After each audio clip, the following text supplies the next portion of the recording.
there's been a lot of changes in 2024, right? Obviously, AI has been like the big buzzword. The old way of doing kind of meta through, what you were paying for those impressions is kind of gone now. Everywhere we go, we're being sold to. I believe it's going more simplistic. So I am here today with our CMO, Emerson Guerrero, and our COO and co-founder, and my brother, Richard Benjamin. And we're going to talk about something that we've been talking about a lot internally, which is 2025. Business, marketing, advertising, how are things going to look in 2025? And it's pretty crazy to think that we are today exactly 2 months away from the wrap of 2024. Everyone says time flies. At Stark, time flies a lot quicker because Richard leads staff meeting every Monday, and he puts the percentage of the year that passes by every single Monday. And I'm convinced he does it just to depress us. Well, it feels like it's going slow in the beginning. And then once you get to like 60, 70%, it starts to feel real fast all at once. And, it's interesting because 2024 is there's been a lot of changes in 2024, right? Obviously, AI has been like the big buzzword in 2024, ChatGPT, and you've got all these AI companies popping up everywhere. And I don't know how you guys feel, even though, it's been an important topic in 2024. I've still sort of felt like it's been business as usual, right? It hasn't been this like tectonic groundbreaking shift, even though we're seeing AI work its way into lots of different places within companies and businesses and automation and creative and all the rest of it. Rich, you've been playing around with Midjourney a lot. And I know compared to the start of the year when, you were testing Midjourney and you oversee our creative team. And so when they were playing around with it, it was like, hey, this is an interesting thing. However, it's not replacing a creative department. However, now, no one be scared in the creative department because no one's getting replaced. But I think you've been pretty impressed by how, applications like Midjourney, have, come along in 2024.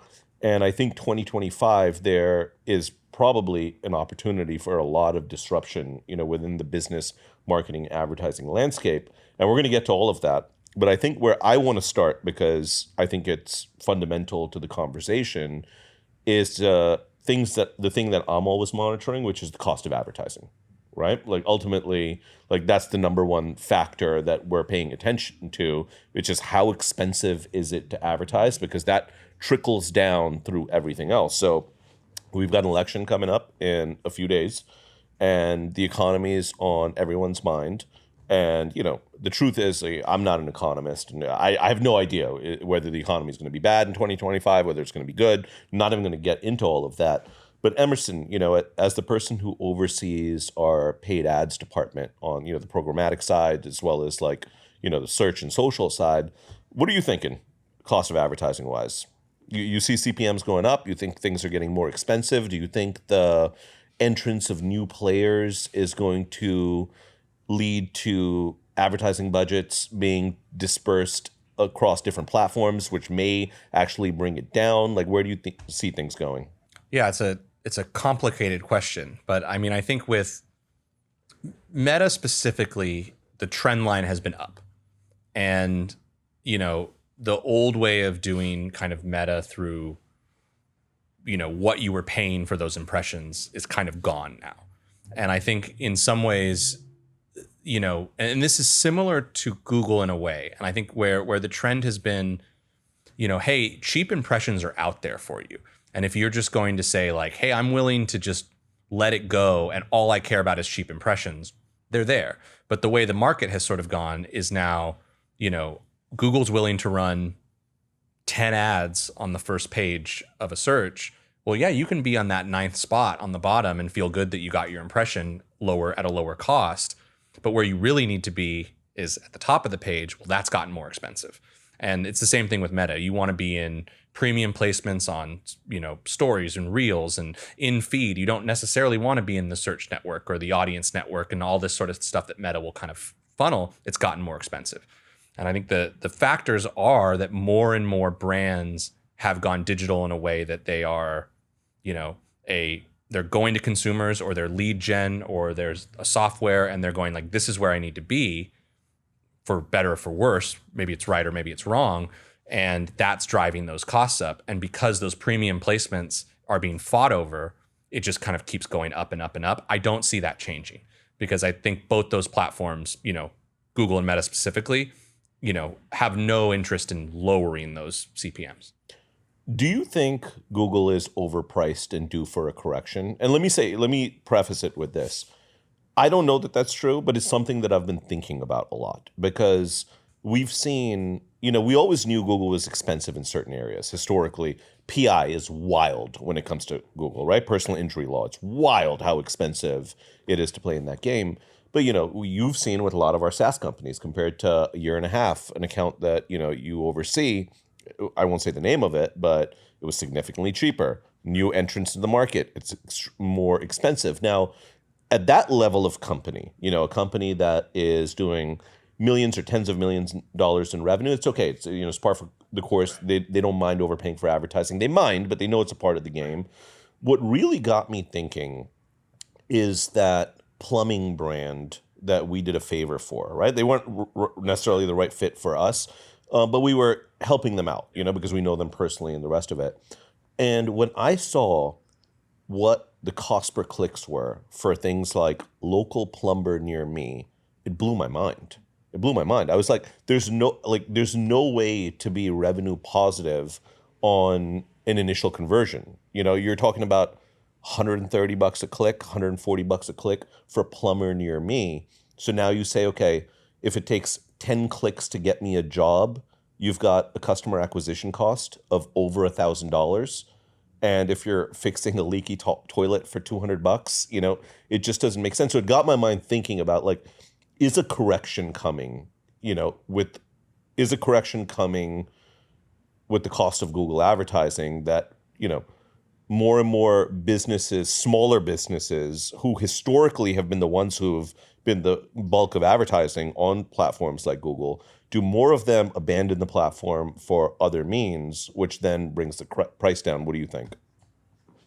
Yeah, I definitely think right now, smaller companies in competitive spaces are not being served well in Google Ads because you're just getting priced out.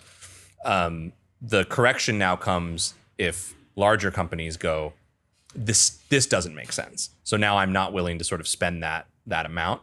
Really, I think it means it's more ripe for an alternative, for a channel that starts to sort of be effective in that kind of industry that now sort of takes away. And there are definitely the Yelps of the world and the sort of, lead gen services that there's a number of, a breakthrough there now starts to become an interesting option. But I'm not sure if in 2025 I see much changing.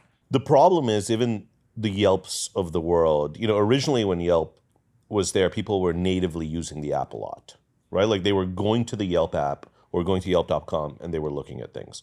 Now, even Yelp leads are coming through Google because people are looking for something on Google and they get a link to Yelp. They get a link from Yelp that says top 5 insert business here in your area. People click on that and then they go, to whatever they're looking for. So even Yelp has become dependent on Google SEO in order to compete. So yeah, it's interesting. I think you're probably right that a correction is not coming in 2025.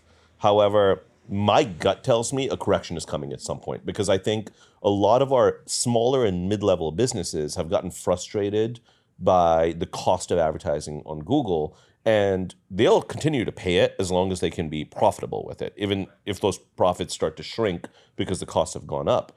But for a lot of businesses, there's just no way to be price competitive. Now, the flip side of that equation is you can't be price competitive because there's enough people on the other side willing to continue to dump money into Google as Google, rakes in record profits. So that could keep the cost of advertising high. But, either a correction is coming or, like you said, there's going to be an introduction of some new player into the space where people can go in order to bring costs down again. Or other tactics get more effective. In our industry, it's like we used to run a lot of Google ads for our own business. And it kept getting more and more expensive for those leads. And we realized there were other channels that would serve us better and bring us sort of higher quality, companies, and you go like, well, why are we spending this when it doesn't make any sense? And so that's a correction that happens at an industry level or at a company level. And the more and more of those that happen, I think sort of prove your point. I just think we're a long way away from it kind of happening, unless, some of these platforms as well have, changes on their side. Yeah. So now let's say this. If there's two options, right? Three options. Economy stays the same, economy gets better, economy gets worse. If the economy stays the same or the economy gets better, I think it's safe to assume that the cost of advertising will continue to increase. However, if the economy does in fact get worse, that could actually significantly impact the cost of advertising. We saw that during COVID when, that initial stage where, like shutdowns and everything pulled back, all of the big players, the Fortune 1000 companies pull their spends back because there's uncertainty in the marketplace, and that frees up inventory, which means CPMs go down and advertising gets cheaper as a whole. So, Rich, like there's no way to speculate, but your gut. Economy gets better, economy gets worse, economy stays the same in 2025. My gut is it stays the same, honestly. That's just from, just variety of conversations that are being had, and just kind of what I see on the news, what I see with even like real estate market and just everything that's happening with business. I feel like it kind of continues to coast. I believe there is a time where it's going to kind of meet ahead, and something's got to change, because even as I kind of listen to you guys, and naturally you guys are always in platform, you guys are dealing with these kind of numbers on a day-to-day basis. One of the things that I always think about is the little guy, right? That's how when we first started Stark, one of our reasons for starting Stark is to help kind of smaller to medium-sized businesses. But if just the big dogs are the ones who have the money to spend, are the ones who are driving up all these different costs in advertising, you start to think what happens to the smaller players that really help drive the economy forward, right? The medium to small sized businesses, and so, for me, I think 2025 is kind of going to continue to coast, and we're going to see, especially with, the political climate that we're in, where it's going to go from there. What made me nervous about the economy, and like I said, I don't know, I have no clue. But what did make me nervous is the three of us have been involved in a hiring run over the past 3-4 months. And my perception, and I'd like to get your perception, is in the 10 years we've been running the agency, it has been the best candidate pool that we have ever had for some of these positions, right? And what it made me wonder is, when there's such a surplus of talent on the market, why is that? Like, are they having a hard time getting jobs? We saw people applying for jobs where they were seriously overqualified for, and for some of these positions, that's not really a problem that we had in the past. Yeah, I think that's very true. Depending on the position, right? Depending on the position, we were fine, and that actually might communicate a little bit to what you're saying, right? On positions that were more skill-based, in platform or design heavy or whatever it might be, we were seeing a ton of talent, right? Whereas positions that were more retention, client management, project management, those were still tougher interviews or candidates to find, right?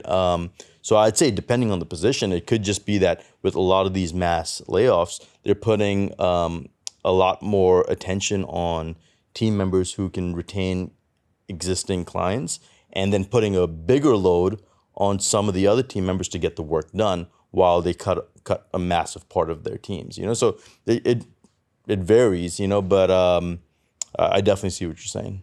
Emerson, let me ask you this. So this is a little bit of a tangent, but I think it's a good question. A lot of business owners, entrepreneurs, economic anxiety impacts how they make business decisions, and they're nervous and they're, stressed, and, like when you talk to our clients, or, clients who ask you about the economy and, the rest of it, like, what do you tell business owners who are afraid about, what may happen with the economy and how to act as a business owner in decision making when there's uncertainty ahead, good, bad, or same?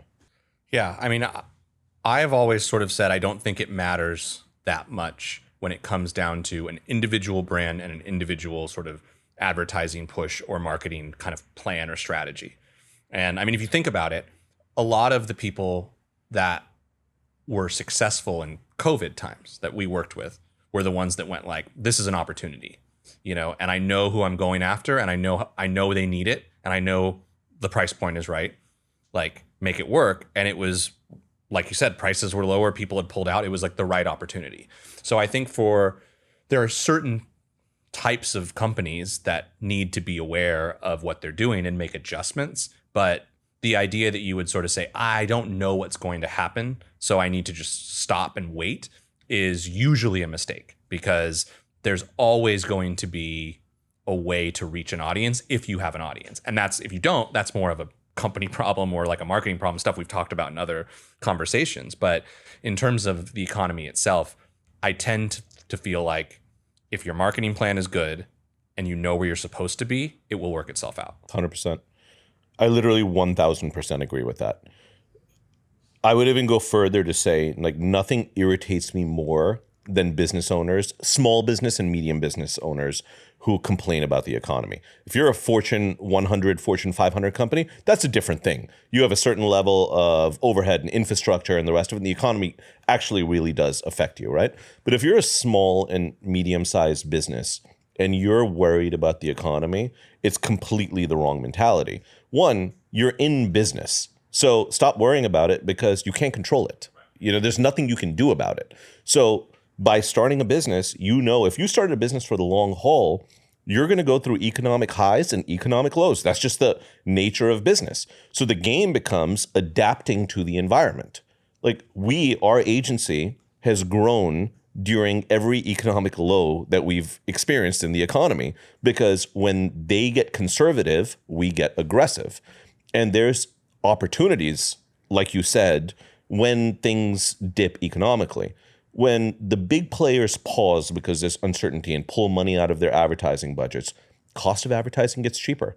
When, the other competitors around you are nervous and, not pushing the ball forward because they're afraid of the economy, when the reality is consumer spending is so high, even in economic dips, like even if it dips, it's still high relative to the rest of the world, that the opportunity is massive. And you actually have the ability to advance the business during economic lows because everyone else is sort of pulling back. Yeah, and it's it really is. I mean, we used to say this with connected TV all the time, right? When the rates on terrestrial TV stay high. They're they don't make a lot of sense for a lot of brands, but that market didn't catch up during COVID, and it still hasn't caught up really. And big advertisers, were avoiding it or sort of pulling spend. And so they're going, oh, we're not interested in this. And a lot of brands made a killing on connected TV and making a killing on it now because, the price to audience ratio makes sense. And until it doesn't make sense, there's no reason not to do something like that. Yeah. In sports terms, it's like in basketball when you're up, 18 with 5 minutes left and you start playing kill the clock. Right, like before you know it, the game's at 8, or you're playing football and you move into prevent defense because there's a little bit of, and before you know it, teams moving down the field. A lot of businesses do the same thing. They start playing prevent defense and kill the clock, and before you know it, you've lost ground. So yeah, it's interesting. Talk to me about let's transition to something else. I want to talk about a lot of the advertising channels and platforms that I think are going to make serious advancements in 2025. Everybody knows social, everybody knows search, everyone's doing it. But there's some other things that you're very deep in that have been around for a long time. These aren't new, but they've become more accessible to smaller companies. And we still see a lot of companies not utilizing it. Things like connected TV, things like programmatic, things like native and display and out of home and all the rest of it. Do you think 2025 is the year where smaller companies start to see the opportunity, start to see like we can run this at cheaper CPMs and really start adapting these strategies? Oh yeah, 1000%. Because I think that the name of the game of the lower CPMs kind of goes hand in hand with something like Meta's higher CPMs.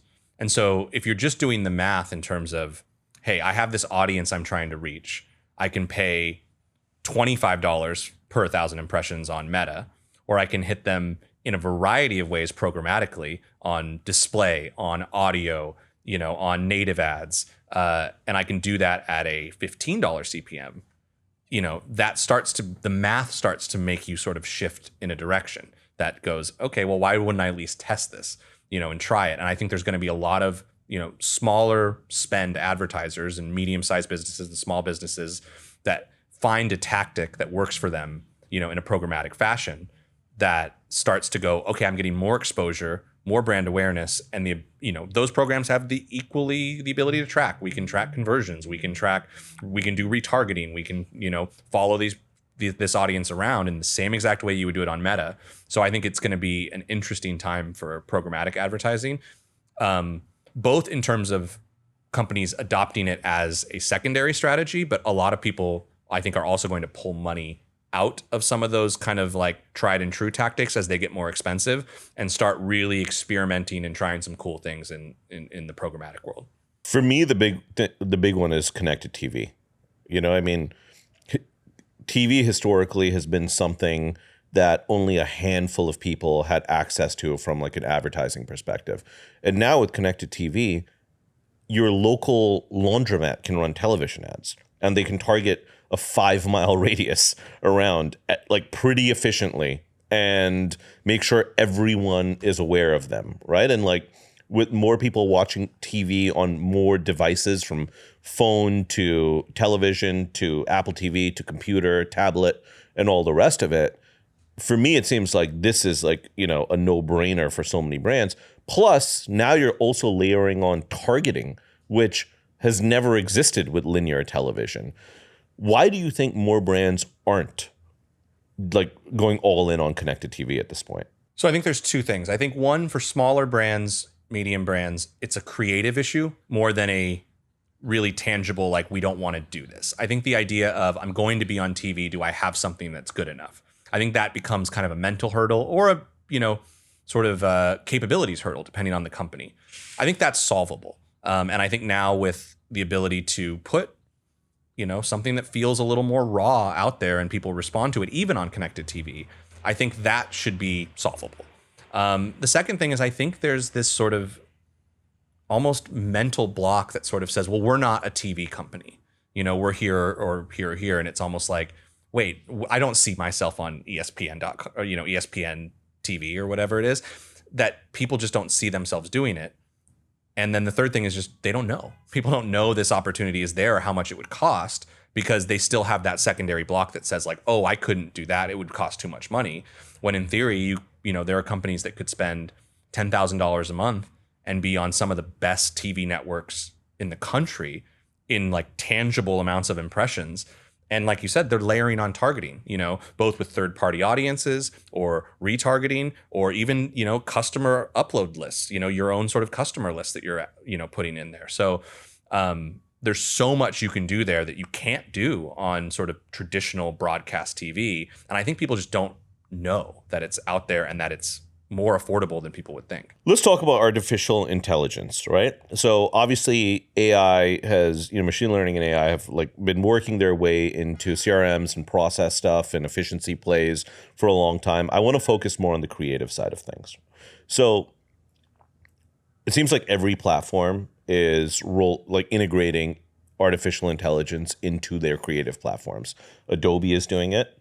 Canva is doing it. HubSpot is doing it inside of their creative hub. Salesforce, they're all doing it. 2025, Rich, like how impactful is AI going to be in the creative space? I think AI is going to be extremely impactful. 2025, it's been extremely impactful in 2024. And I think as the technology continues to get better, it's not going to replace jobs. I truly believe AI is not going to replace jobs. What it's going to do is enhance our ability to push out a product quicker.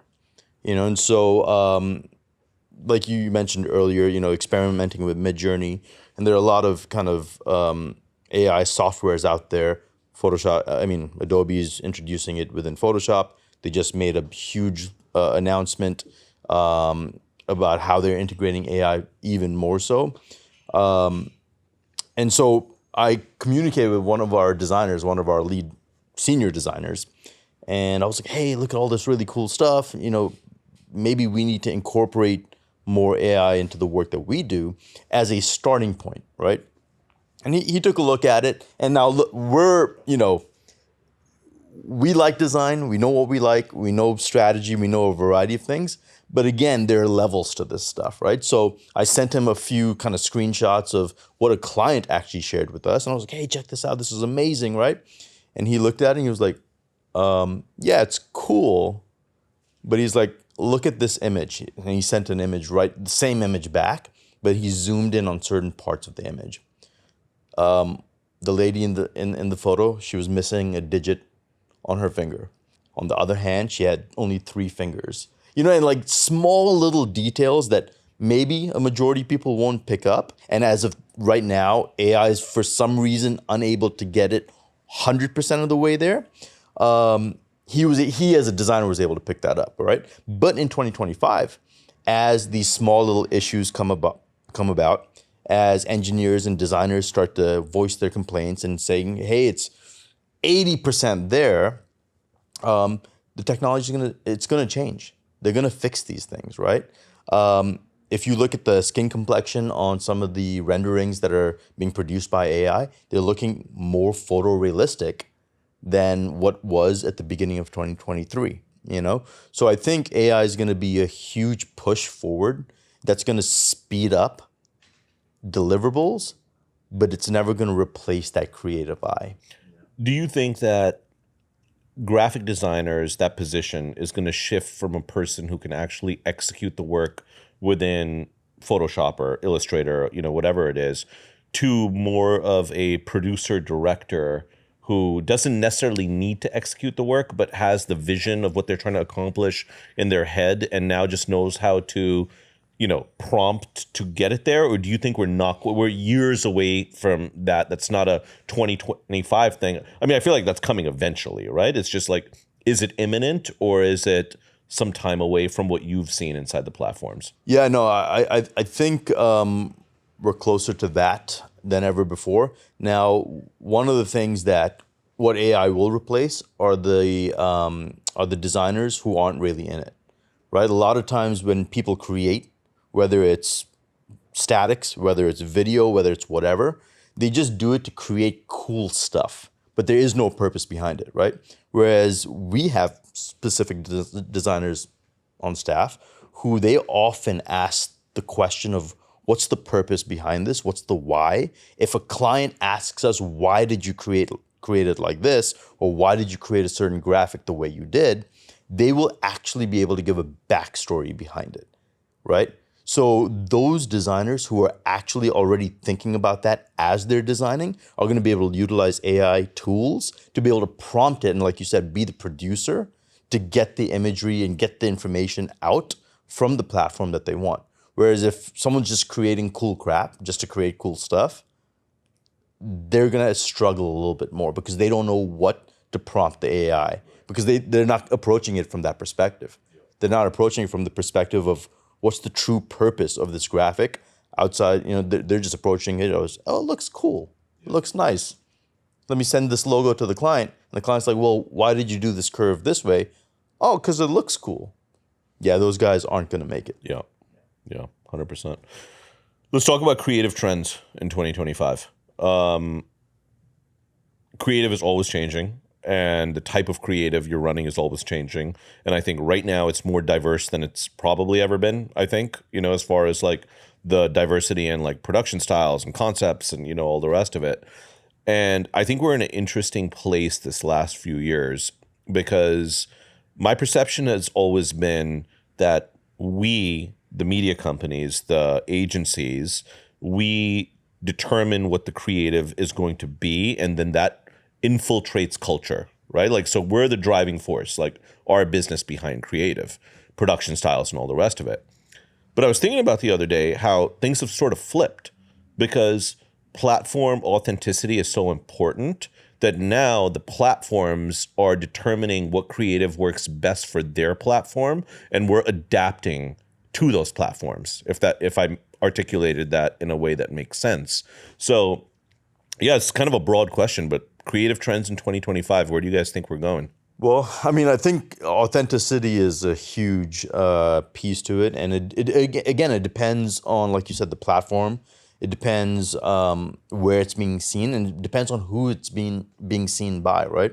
We often kind of, depending on the various products or the campaigns that we're running, we tend to sometimes lean towards UGC type content, right? Where we want to put a real face to a specific product to show how it's being utilized. It's not high production. It's not, flashy lights and all of that kind of stuff. It's like, hey, pull out your iPhone. Can you film a real review on how you utilize this product, right? It's that authentic video that when put in front of different, people, demographics, whatever it might be, they're going to resonate with it because they can see themselves in that, through the screen, in that person's shoes, right? Whereas if you look at other types of design, when it comes to, websites or flyers or billboards or whatever it might be, I feel like because we're so inundated with a ton of advertising, everywhere we go, we're being sold to, I believe it's going more simplistic, right? Trying to kind of tear away the noise and get straight to the heart of the message. Stand out, right? Well, stand out, but get straight to the heart of the message. Like, what are you trying to say in as few words as possible, with as few images as possible, but make it look clean, make it look premium, So again, it depends on who you're speaking to, what platform it's being advertised on, or the graphics being shown on, or the videos being shown on. It all kind of varies. Yeah. I want to stay on UGC a little bit, because UGC has taken an interesting shift, right? Like, so UGC, user-generated content. Back in the day, what user-generated content meant was actually generated by users of the product. But now we pay people to generate what looks like user-generated content. And oftentimes it's not a real review. It is a person who we have paid, and it works.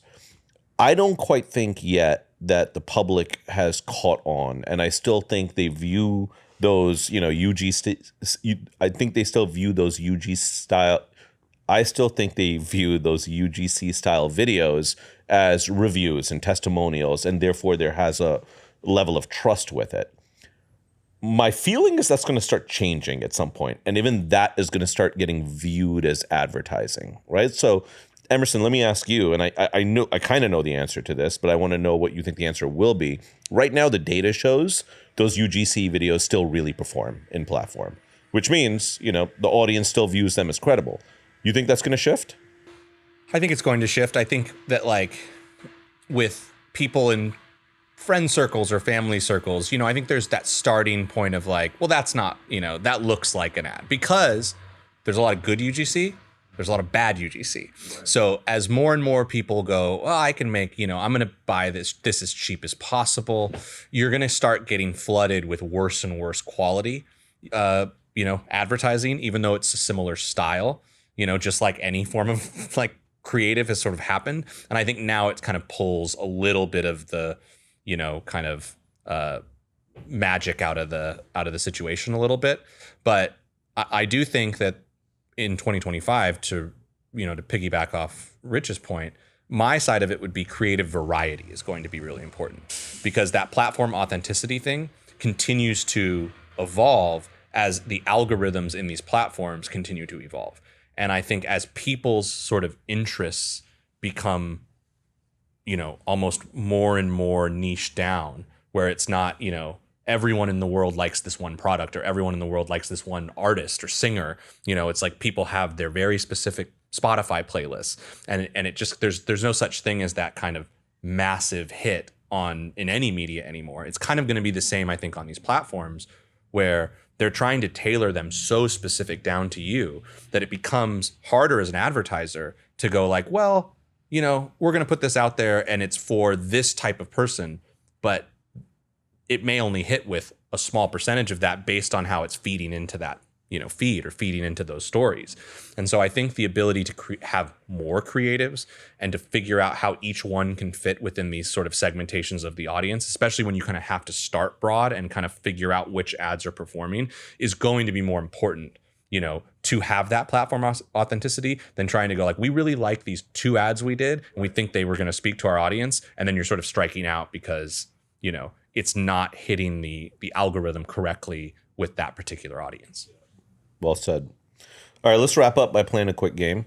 We're going to call it overpriced, underpriced, or priced right. Okay? Meta ads. Overpriced. Google ads. Priced right depending on your business. Connected TV. Underpriced. Display ads. Priced right to slightly underpriced. Native ads. Underpriced. TikTok ads. Priced right. Twitter ads. Overpriced even with how cheap they are. I love it. I think you meant X ads, by the way. Yeah, X ads. X ads. Okay, cool. Well, thank you guys. Anyway, so to wrap this up, 2025 is coming. But, you know, business rolls on regardless of what happens, you know, with the economy, regardless of all of that. If you are in business, this is the game that we play, and we adapt and we roll with the good times and the bad times.